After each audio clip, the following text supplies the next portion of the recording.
बल्ली अब एक और नया ड्रामा चलो जाता है लिया चलो चलिए। पिछले वीडियो में 1-1 बताने का फर्स्ट मेथड आपको बताए थे और फर्स्ट मेथड को बोलते थे एरो डायग्राम मेथड। और हमने आपको बताया था कि एरो डायग्राम मेथड से भी 1-1 फंक्शन को बता सकते हैं और एरो डायग्राम मेथड से भी सारे सवाल को बना सकते हैं। लेकिन यदि आप बिगिनर हैं, आप सीख रहे हैं, तो एरो डायग्राम मेथड से आप उसी सवाल को बनाएंगे जो सवाल जिसका डोमेन और कोडोमेन फाइनाइट सेट।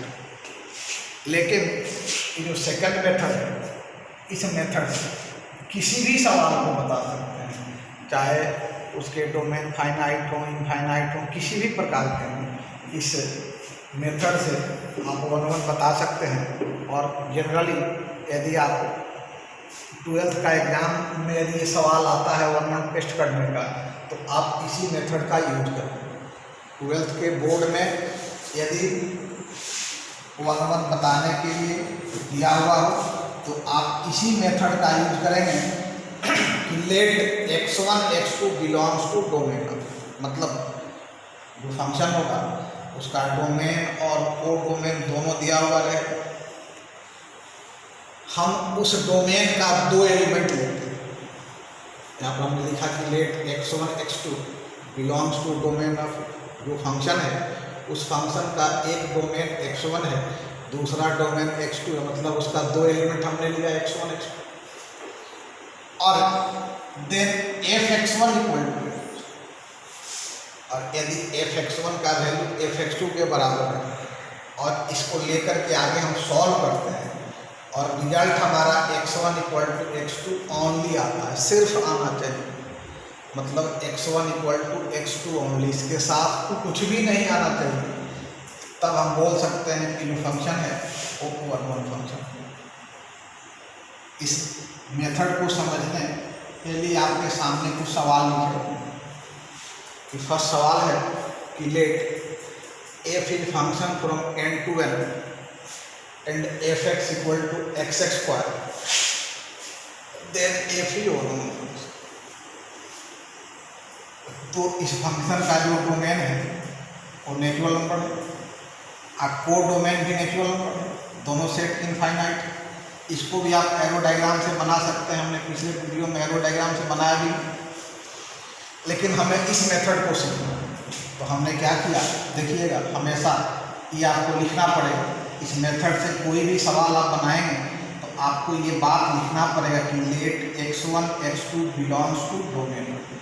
चाहे उस फंक्शन का डोमेन कुछ भी दिया हो, आपको लिखना पड़ेगा कि x1 और x2 उस डोमेन का 2 एलिमेंट है जिसको हमने लिया है। देन f(x1) इक्वल टू, मतलब यदि इस तरीके से सवाल को आप बनाते हैं तो आपको इतना बात आपको लिखना पड़ेगा कि let x1 x2 belongs to domain of f, then f(x1) equal to, इतना आपने लिख दिया। अब देखिए f(x) equal to xx square है, तो f(x1) इक्वल टू x1 का स्क्वायर और f(x2) इक्वल टू x2 का स्क्वायर। अब आप दोनों को सॉल्व करें तो x1 square equal to x2 square, x1 square equal to x2 square, x1 square minus x2 square equal to, यह आएगा x1 प्लस x2 और x1 minus x2 equal to. x1 plus x2 equal to 0, x1 equal to minus x2 और x1 minus x2 equal to 0, x1 equal to plus x2। देखिए इसका solution होगा कि x1 square equal to x2 square implied x1 equal to plus minus x2। Actual में तो solution इसका यही होगा, लेकिन हमने जो डोमेन लिया है वो नेचुरल नंबर है, तो x1 equal to x1 square equal to x2 square x1 और x2 दोनों नेचुरल नंबर हो, तो x1 equal to plus minus x2 नहीं होगा, क्योंकि नेचुरल नंबर में निगेटिव नंबर नहीं आता है।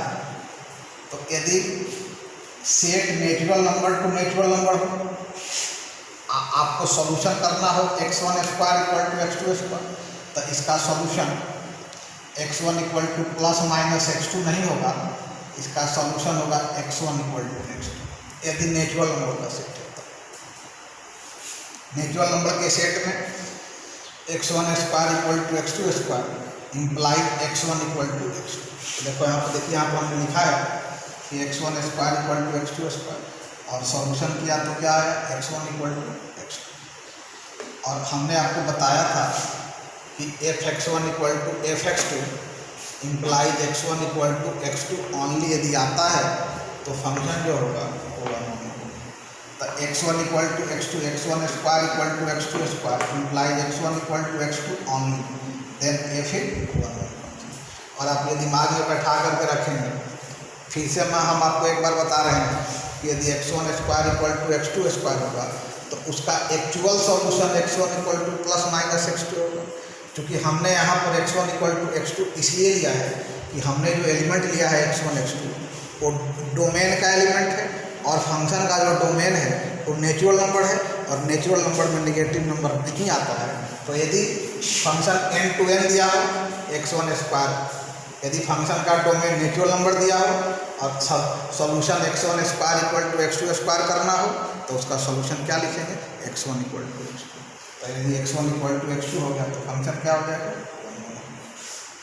सेकंड नंबर सवाल देखिए कि let f is function from z to z। अब यहाँ पर z जो है z टू z है, मतलब इंटीजर टू इंटीजर, फंक्शन का डोमेन भी इंटीजर है, को डोमेन में इंटीजर है। And f(x) equal to x square, then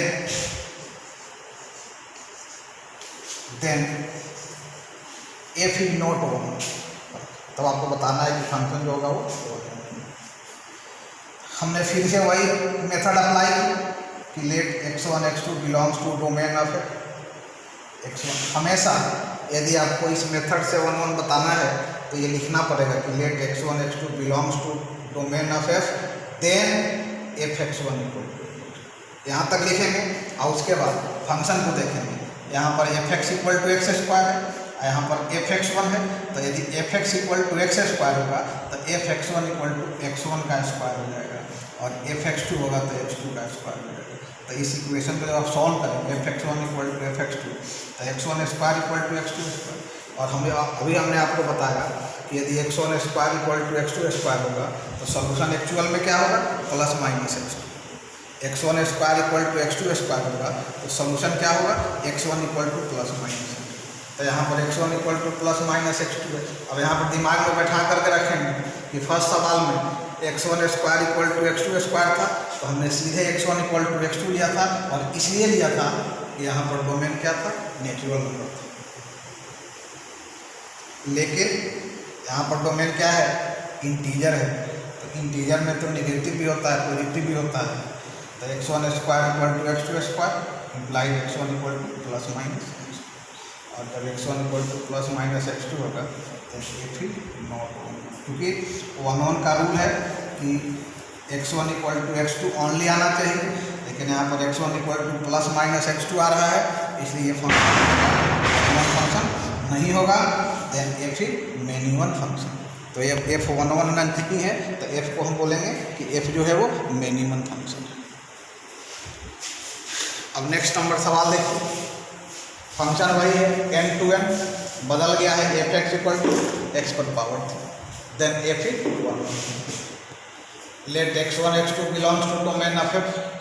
हमेशा से आपको मैं फिर से एक बार बता रहा हूँ, यदि इस मेथड से हमें डोमेन बताना होगा तो हमें यही बात लिखना होगा कि x1 x2 belongs to domain of f, then f(x1) equal to f(x2). मतलब इतना बात आपको लिखना ही होगा यदि इस तरीके से 1 1 बताना है। तो f(x1) equal to f(x2), f(x) equal to x पर पावर 3, तो f(x1) इक्वल टू x1 पर power 3, f(x2) equal to x2 पर पावर 3। और यदि x1 power 3 equal to x2 power 3 का सॉल्यूशन करेंगे तो यहाँ देखिए x1 cube equal to x2 cube, तो x1 cube minus x2 cube equal to D, तो A cube minus B cube का पूर्ण लगाएंगे, तो A cube minus B cube होगा A minus B A square plus A B plus B square equal to. तो देखिए ये जो सेट है इसमें ये जो नंबर होगा वो इनफाइनाइट नंबर, ये नंबर जो होगा इसका जो सॉल्यूशन होगा इस इक्वेशन का, यहाँ पर दो इक्वेशन आए x1 minus x2 equal to you, तो x1 इक्वल टू x2, और दूसरा सॉल्यूशन आएगा x1 square x1 x2 plus x2 square equal to. अब ये जो सॉल्यूशन होगा, ये जो इक्वेशन है क्वाड्रेटिक इक्वेशन, और इस क्वाड्रेटिक इक्वेशन के जो रूट होंगे वो इमेजिनरी होंगे। तो इमेजिनरी रूट का तो हमको बात नहीं करना है, क्योंकि रूट इमेजिनरी होगा उसको छोड़ देना है। तो इसका रियल रूट सिर्फ क्या होगा x1 इक्वल टू x2, तो इसलिए x1 cube equal to x2 cube equation रहेगा।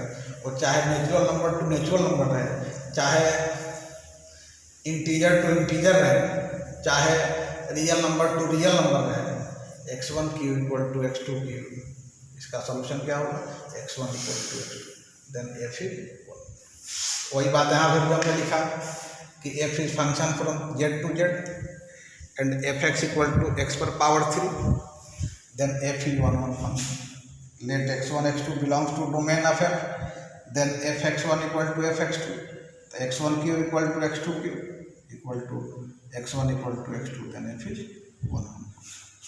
अब आप नेक्स्ट सवाल देखें, यदि ऐसा सवाल रहता है कि let f is function from r to r,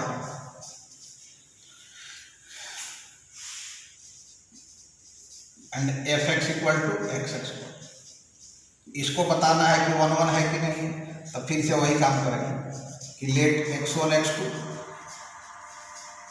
belongs to domain of f, then fx1 equal to fx2, fx equal to x square है, fx1 equal to x2 x1 square, fx2 equal to x2 square. आज solution करेंगे इसका, तो x1 equal to plus minus x2।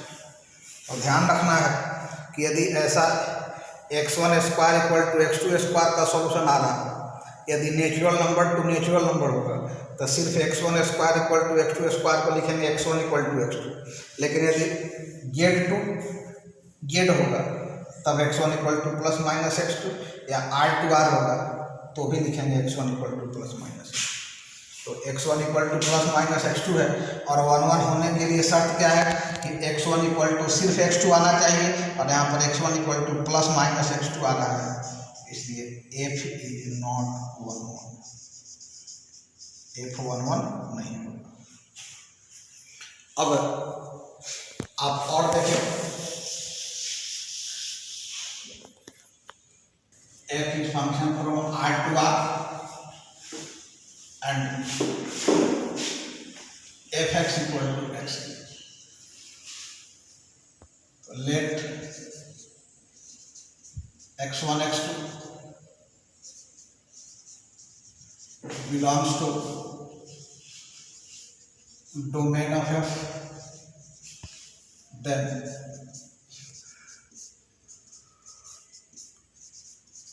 fx1 equal to fx2,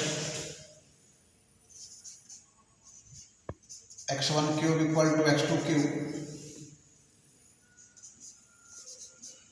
implies x1 equal to x2, f is 1, f is 1। अब आप यहाँ ध्यान से देख लीजिए कि f is function from n to n हो, और x1 square equal to x2 square का सॉल्यूशन करना हो तो x1 equal to plus minus x2, F is function from N to N हो और x1 square equal to x2 square आ रहा है, तो इसका सॉल्यूशन लिखेंगे x1 equal to x2 only. लेकिन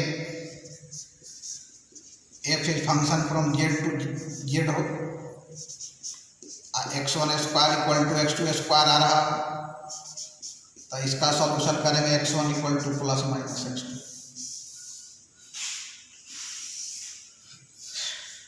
F is function from R to R x1 square equal to x2 square हो, तो इसका भी सॉल्यूशन करेंगे x1 equal to plus minus x2।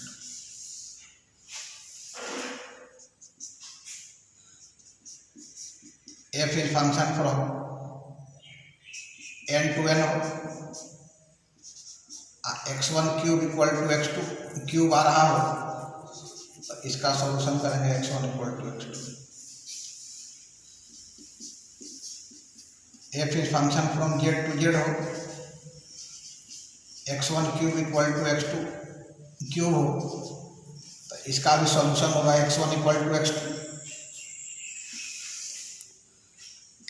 F is function from R to R हो x1 cube equal to x2 cube हो, तो इसका भी सॉल्यूशन करेंगे x1 इक्वल टू x2। इस बात को दिमाग में बैठाएंगे कि चूँकि सारी बातें जो है इस सॉल्यूशन पर ही डिपेंड करेंगे, इसलिए इसको दिमाग में बैठा लीजिए। अगला सवाल है कि let F is function from R to R and F X equal to 2x plus 3, then show that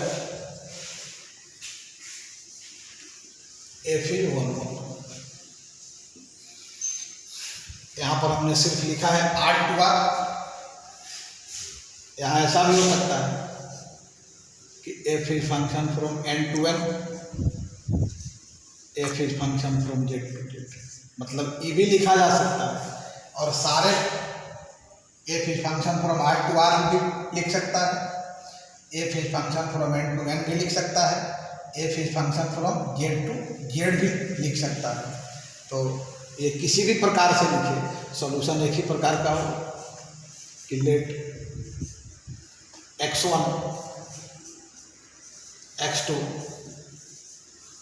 belongs to domain of f, then fx1 equal to fx2 और fx equal to 2x plus 3 है, तो fx1 equal to 2x1 plus 3 2x2 plus 3, 3 से 3 खत्म, तो 2x1 equal to 2x2, 2 से 2 खत्म, x1 equal to x2, then f is